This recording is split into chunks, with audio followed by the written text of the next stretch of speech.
On this episode, we recap our Memorial Day adventures. Which pretty much derails the subject board. Yeah, I'm all over the place. But we do get back on track again because Scott saw Zombieland and we're going to do a review. You know something? After that, we got back off track again with how to cook sushi. Yeah, because sushi and zombies just go together so well. But then we did get back on a track again with our phase origin story because that was an apocalyptic subject. Which pretty much derailed it again.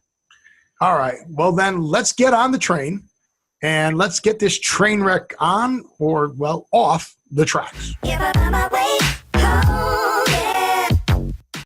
Welcome to What Happened to the World Today. I'm Steve. And I'm Scott. And this is the tale of how bad life decisions led to a YouTube show and a podcast. And we're going to talk about what we've noticed is going on in the world today. And what we've noticed is going on in the world today is this is a short week. It is. Hey. That's a short week. So what did you do over Memorial Day and then Memorial Day weekend? Actually, I took and did something really weird on Saturday. I only worked 2 hours on Saturday. Good for you. It was, I clean the majority of the house on Thursdays. But I do not clean my brother-in-law's room because, in my opinion, he should be cleaning his own room and doing his own laundry. However, on Saturday mornings, my wife insists upon cleaning his room and doing his laundry. Okay. So during those 2.5 hours that she was doing that, I came upstairs and got some work done. I was going to, but then I went in the house and she said, let's just Vegemite today. So I went back to reading the book and I spent, besides cooking dinner and stuff, probably 6 hours reading. What book did you read? I'm doing the L E Modesitt series. And what? We talked about him when I started doing his stuff, about 6 months ago. I'm now on book like 22. L E Modesitt books. L.E.space.M, and it should pop right up. Yeah, sure. Modesitt books. I'm probably pronouncing his name wrong. M-A-Z-E-T. There are images for the books. There's the Amazon search for the books.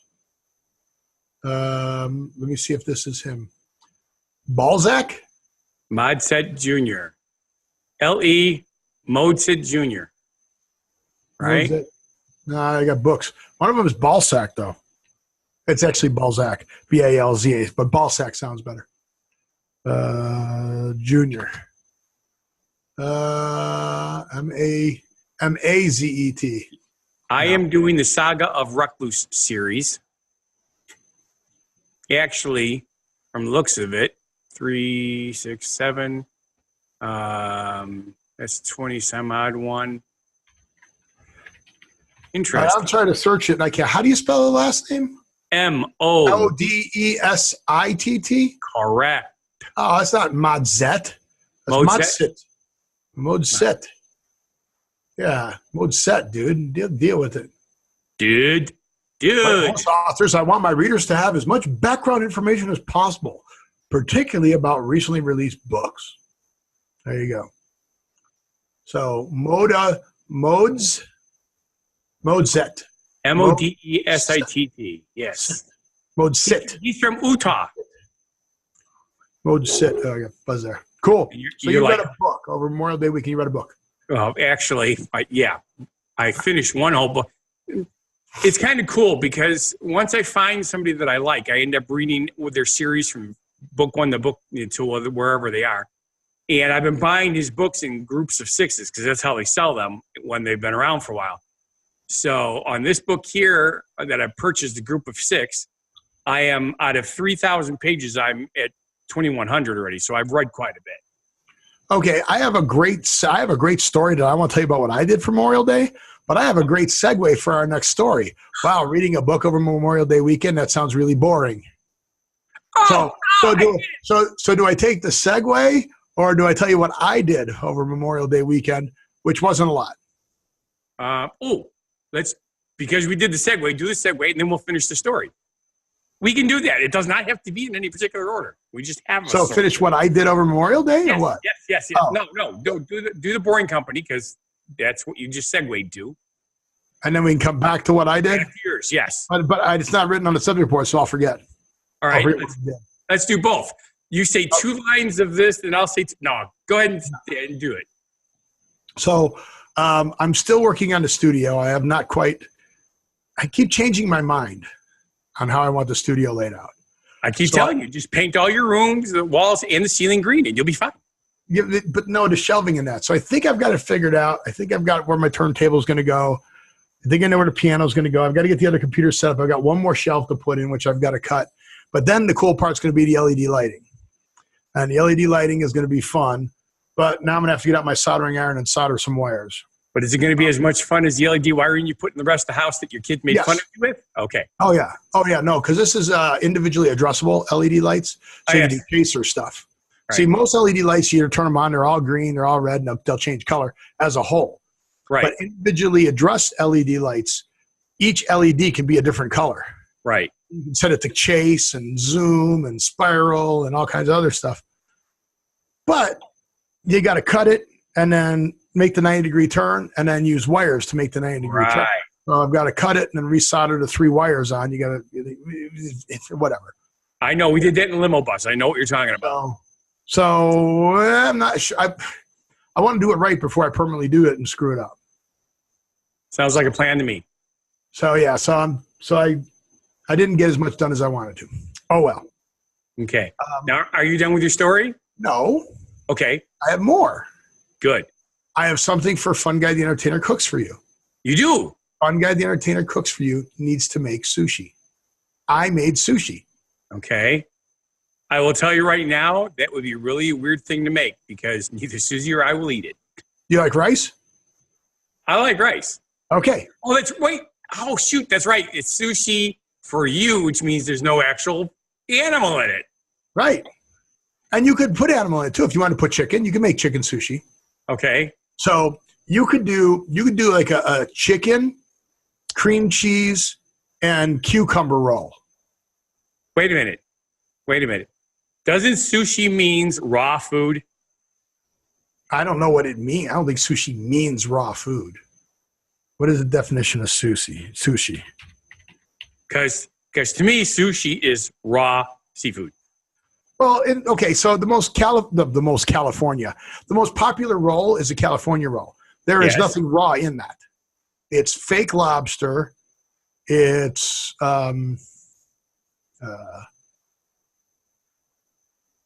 So see here. Okay, dig this. I'm going to do the sushi definition. A Japanese dish consisting of small balls or rolls of vinegar-flavored cold-cooked rice served with a garnish of raw fish, vegetables, or egg. See? Raw. So vegetables. Served with raw fish, vegetables, or. The key word is or. There's an or there. Okay, so back to what you were saying. So, California roll, right?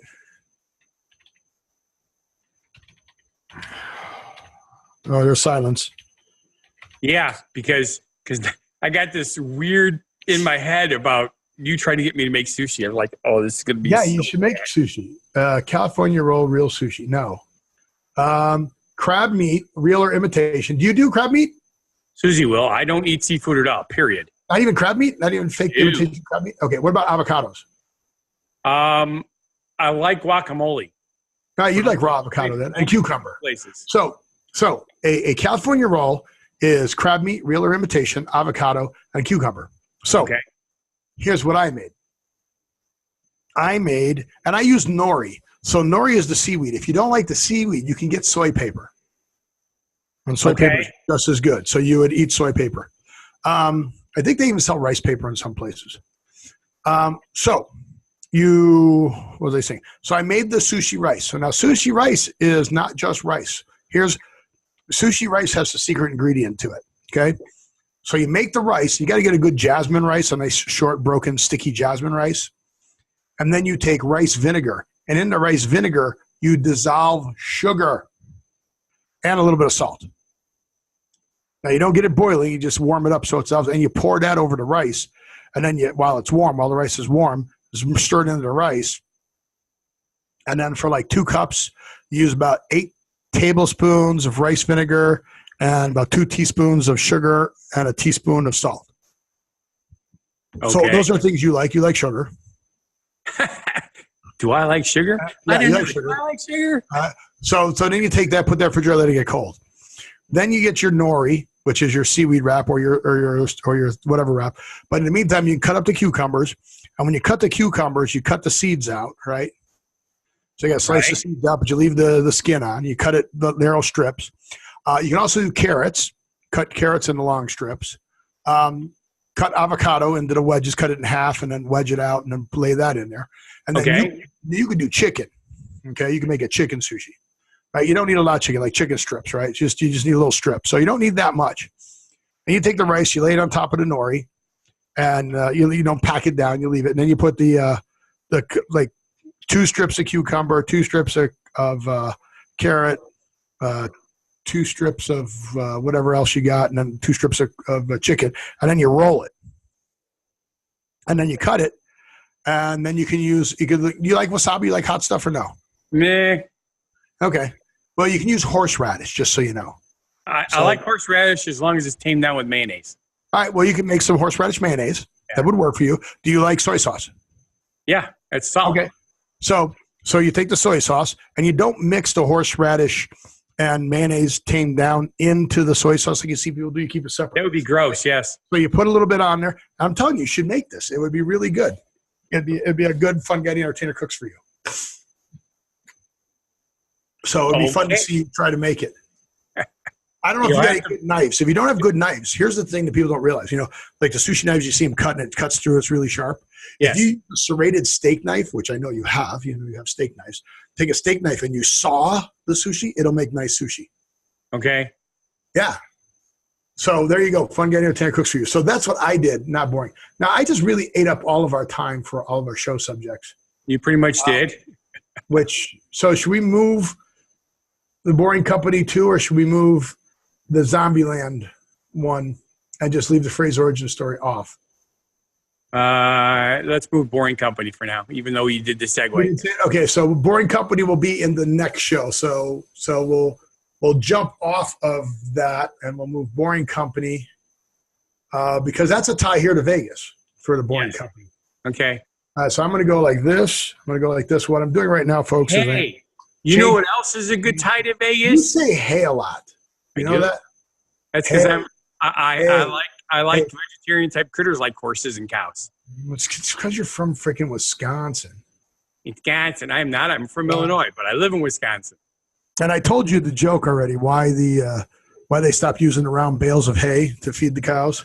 Because they were afraid they weren't getting a square meal anymore. That's right. Hey, be careful, because once we get to the Boring Company story, that's going to trigger a lot of pun jokes. Yeah, that's all right. But anywho, you know what else is a good segue from Las Vegas? What? Chuck Norris. Chuck Norris? Yes. Why is that a good segue? Why is Chuck? Okay, Chuck Norris, Las Vegas. Well, think about it this way. Chuck Norris is a famous actor, correct? And he does the workout videos, and he sells the workout equipment, right?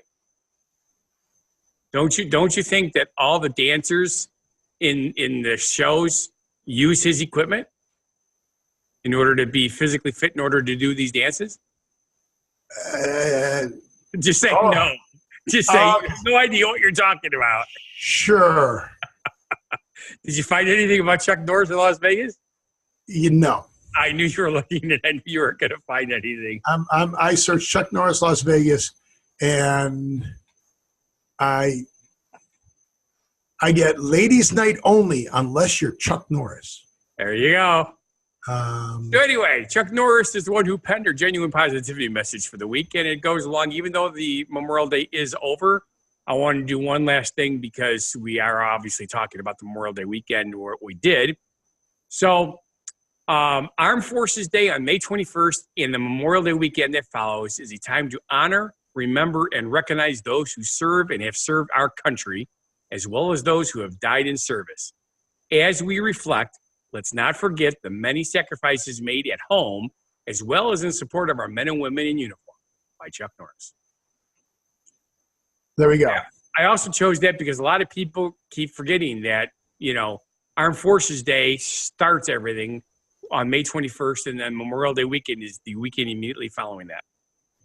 Right. The memorial is for all the people who've lost their lives. So for those of us who are celebrating, remember that this is also a day where the families who have lost somebody are remembering. Yes. And I look at it as in we celebrate the way the Irish like to do their wakes. It's you celebrate their life and what they accomplished in their life. Yes. Go for it. And speaking of celebrating life and what used to be. Let's celebrate the undead then. Exactly. Because so you finally saw told me to watch it, and I watched it. Did you really? Yes, I really did. All right, so Scott finally saw the first 5 minutes. I came really close to turning it off. Really? Yes. Why? I don't like that kind of blood and guts. Oh, yeah, but it's funny. Okay. For those of you who don't pay attention to movies the way I do, there's nothing about the beginning of it that tells you it's going to be a comedy. You really think it's just a blood and guts, disgusting, everybody gets eaten movie. And it's not. It's actually kind of funny. There's a lot of fun stuff in it. Hilarious movie. Yes. One of the things that I thought was really, really, really bizarre is they managed to get boobies in the movie, but most people probably didn't even notice it. So, what, the zombies' boobies? Well, it was Zombieland. There's a scene at the very beginning where there are zombie boobies. Right. Well, there's also a zombie burlesque here in Las Vegas when you come out. We'll take you to see that. Oh, God, just what I need. It's awesome. But anywho's. Just remember, rule number 1, cardio. Yeah, cardio. I'll tell you something. That is when I realized that this movie was going to be funny because he had these rules, and they're. Now, rule 3 is the best one. Check the bathroom stalls. Yes. So, no spoiler alerts, but there's a scene shortly after that comes into play really big time. So, actually, there's more than one scene, but yeah. So, for those of you who like off-the-wall comedies, this is an off-the-wall comedy. It's also, wouldn't you say it? I truly liked Warm Bodies. I said this many times. It's one of the few zombie movies I truly, truly enjoyed. And if you haven't seen that, I won't spoiler alert you that one either. But the reason I liked it so much is it told a story, and it wasn't all about the violence. It was about the story. And in this particular case, it's the same thing. They tell a story. Well, you just liked Warm Bodies because you thought it said warm boobies. No, that's no. You knew. Yeah. Wow. So, and actually, the only reason I decided to watch it is my brother was watching it when he was up here working for me for one of the weekends, and I walked in and I'm watching it and I'm going like, this isn't gory. I think I could deal with this one. So I watched it. There are some good shots. So you may not like John Wick 3 then. Okay. 1 and 2, I saw, again, I'm not a big fan of the blood and guts. And unless they get really carried away where they're like ripping arms. See, that's the thing I didn't like. Chomping on people, ripping their arm off and, everything. I know it's all Hollywood and none of it's real. Okay. But it's also like one of the things I hate to do is watch medical shows while we're eating dinner. Okay, yeah. It's not a movie you're going to sit down and just start eating. Yeah. Well, see, you're looking for a Twinkie. That was probably one of the funniest parts of that whole movie was the Twinkie thing. Trying to find the Twinkie. And the coolest part was at the amusement park when they find the deep fried Twinkie thing. Yep. That was so good. So a question. So overall, did you like the movie? It was enjoyable, yes. Okay. I would not say it was a great movie by any stretch of the means, but it was. Oh no, it's a great movie. It's a cult classic. Well, yeah, I would say it probably would be just like I never thought Pulp Fiction was all that great, and that's another cult classic. Right. I mean, it's an okay movie. I didn't think it was great, but for people who are into that unique genre, Yeah. I can see it. I mean, they're well done movies, just not my thing. Yep. I don't like horror films. Never have. Yeah, which sucks because horror films are awesome. Yeah. I love horror films. I like comedies. I like dramas. I love musicals. Oh my goodness. That's why you liked it. That's why I like Zombieland, because it was partially a comedy. Correct. But I saw John Wick 3, and no spoiler alert here. Yeah, especially since I haven't seen it yet. But you have to see. You don't have to see 1, but you definitely have to see 2 to understand what's going on in 3. Yes. Because 3 picks up right after the I was end wondering that. 2. I mean, it's literally 2 ended and 3 started. Yeah, that.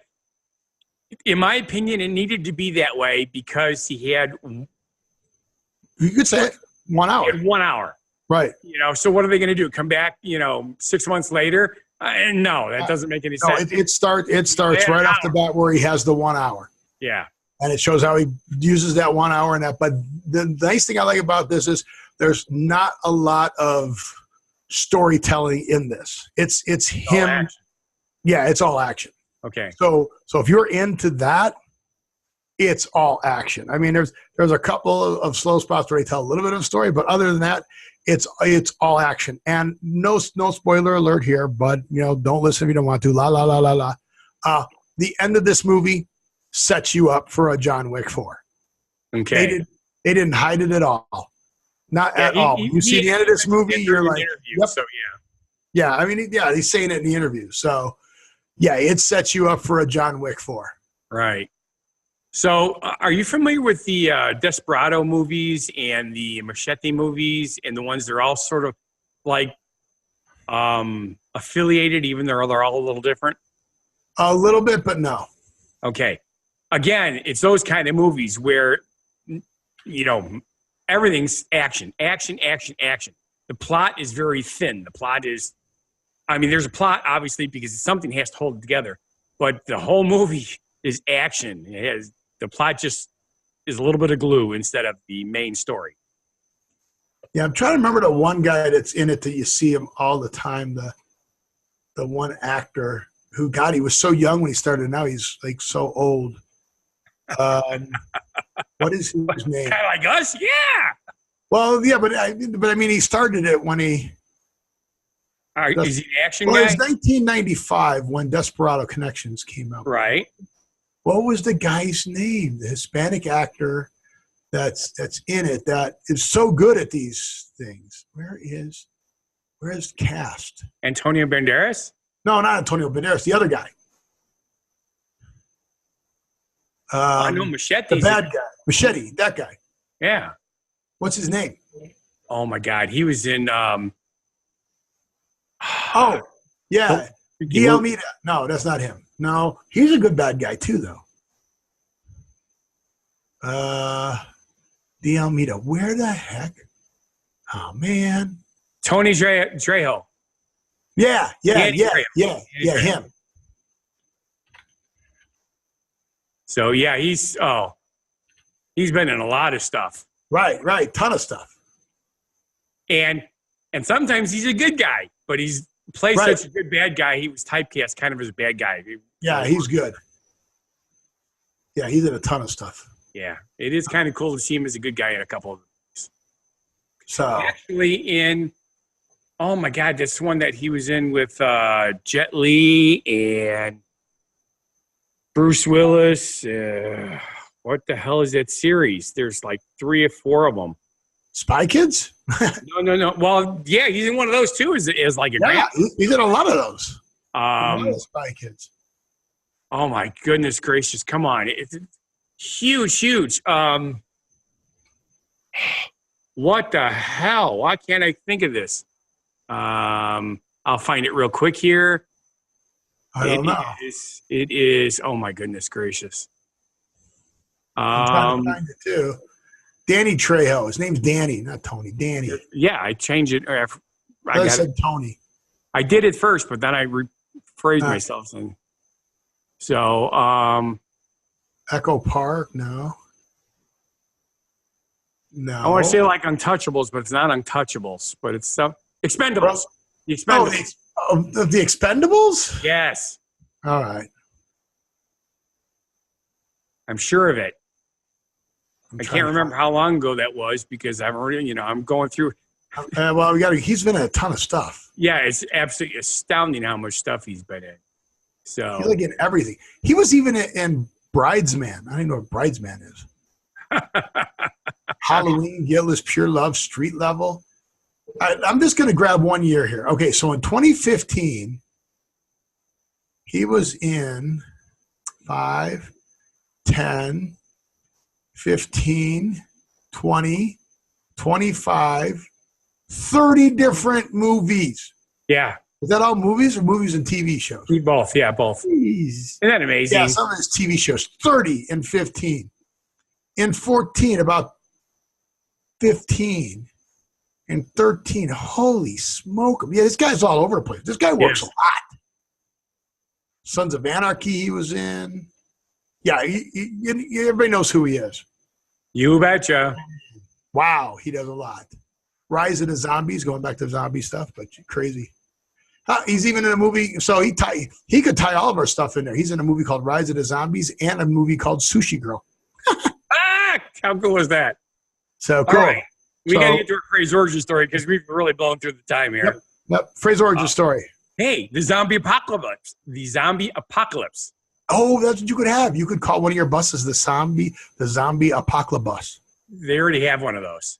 Oh, do they? Okay. Yes. One of my friends who bought one of my older buses goes to houses and dress up like a zombie guy? It's like a Mad Max event out in like Arizona or something like that every year. And he took the bus and turned it into a Mad Max mobile. And he said there was one of the buses there was the zombie mobile or something like that. It was a convertible. Cool. And they're all zombies. All right. So what is a zombie apocalypse? It means a particular scenario within apocalyptic fiction in which a widespread rise of zombies hostile to human life engages in a general assault on civilization. That's like normal everyday life at this point. So, but anywho's, oh shoot, I forgot I got this off center here. What off center? My screen because I need more. Even we won't go there. Just part of it was off screen. Anywho's, if you go to the History channel and you type in zombies on history.com, they have a list of the zombie traits, the origin of zombies. Well, zombies are real at voodoo. Exactly. Zombies and voodoo. Voodoo is... live and let die. Remember to get the Uncola Man? Oh. Yes, I do. And what's really interesting is, according to the 1997 article in the British Medical Journal, zombies are real. Yeah. World War Z. I saw the movie. So with that, have pleasant nightmares. And I want to say thank you for watching. And if you feel our show is not a bad life decision, then please subscribe, watch our other shows and channels. Go down there to whathappened.world. Connect up with us. See if Scott ever cooks sushi. You can do it. It would be good. It would be fun. I'd like to see it. It's actually hard to do at first. Then about your third or fourth roll, you'll get it down. And then, like I said, the secret is if you don't have a really sharp knife that you can just take and draw through stuff that'll cut it. Like if you can't take a tomato and cut it by just drawing through the tomato, whether it's firm or not, sharp enough, right? Don't do that. Take a steak knife and saw it. Like seriously, saw a lot. But with a steak knife, and it's like, you made sushi with a steak knife? Like, yeah, I'm not a sushi chef. But it worked. It was really good. Yes. I got my chef knife, so that works. And you will like it. You will like it. And like I said, if you take the horseradish and do a little mayonnaise in it, and if you want it to be green, like wasabi colored, you can put a little food coloring in it. But you don't have to. You're not kidding anybody. But you can tell people that that's how you make your wasabi, because wasabi is very expensive. And in some places, they just cheat and they just make green horseradish and call it wasabi. Right. Exactly. So I want you to live every day, and we'll see you at the next show. Be genuinely positive, live and love life, and have a good one.